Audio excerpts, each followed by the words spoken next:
ठीक है ना। देखो ये हमारे पास पीरियोडिक टेबल है जैसे, तो इसमें क्या है कि जो लिथियम है ना ये मैग्नीशियम जैसा है, मतलब सेकेंड पीरियड के कुछ एलिमेंट्स थर्ड पीरियड के कुछ एलिमेंट से मैच करते हैं।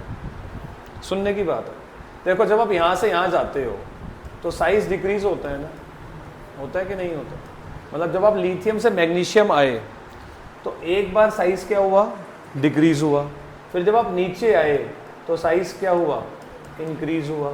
तो आप वहीं नहीं पहुँच गए, मतलब 1 यूनिट बढ़ गया होगा, 1 यूनिट घट गया होगा तो वहीं तो पहुँच गए। तो डायगोनल रिलेशनशिप का क्या मतलब होता है कि कुछ एलिमेंट सेकेंड पीरियड के उनके diagonally situated element third period से मैच करते हैं। देखो लिथियम जो है ना अपने ग्रुप से इतना मैच नहीं करता जितना मैग्नीशियम से करता है। सिमिलरली बेरिलियम अपने ग्रुप से इतना मैच नहीं करता जितना किससे करता है, एल्यूमिनियम से करता है, बोरोन सिलिकॉन से करता है। ये होती है बच्चों के बीच में खाली जगह है। अच्छा। देखो ना 12 नंबर के बाद 13 नंबर यही आएगा ना। तो what is diagonal relationship if you want to define, तो क्या बोलोगे, some of the elements of, मतलब ऐसे लिख देता हूं, some of the elements of third period second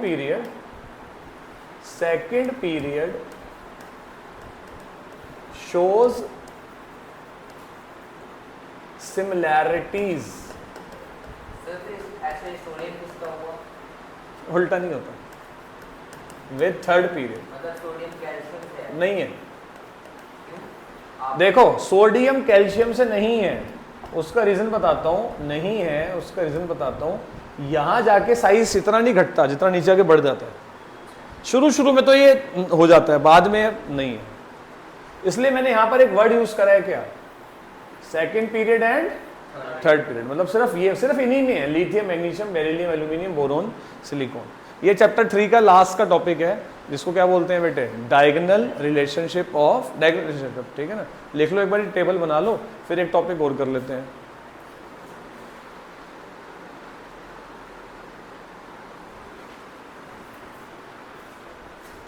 हाँ बच्चों, अब टॉपिक है anomalous behaviour of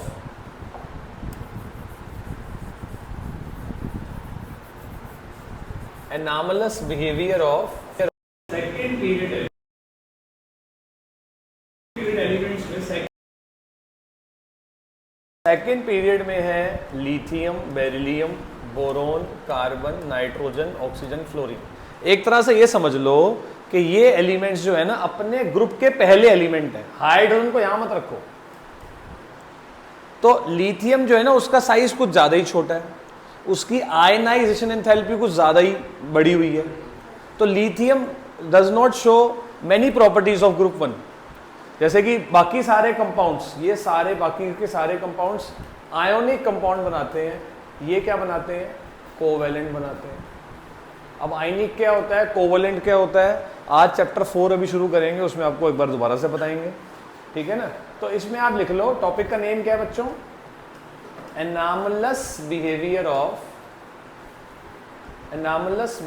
of second period elements.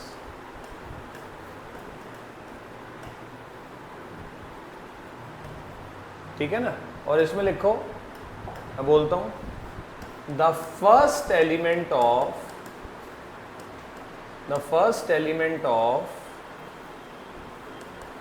each group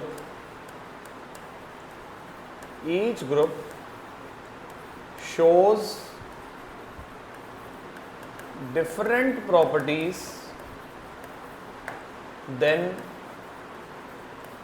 the other members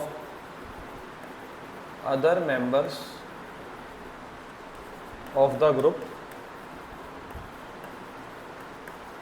ठीक है ना। अब यहां लिख देता हूं इसका रीजन।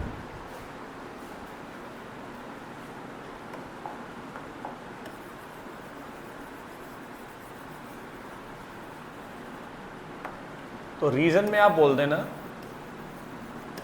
इसका रीजन है वेरी स्मॉल साइज,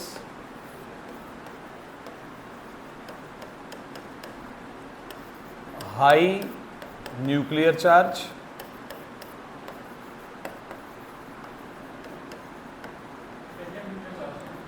हाँ, हाई इफेक्टिव न्यूक्लियर चार्ज और हाई आयोनाइजेशन एंथैल्पी।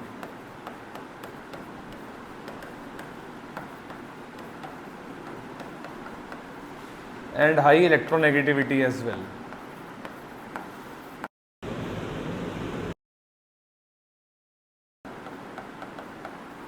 तो ये था बच्चों एक लास्ट के 2 टॉपिक, डायगोनल रिलेशनशिप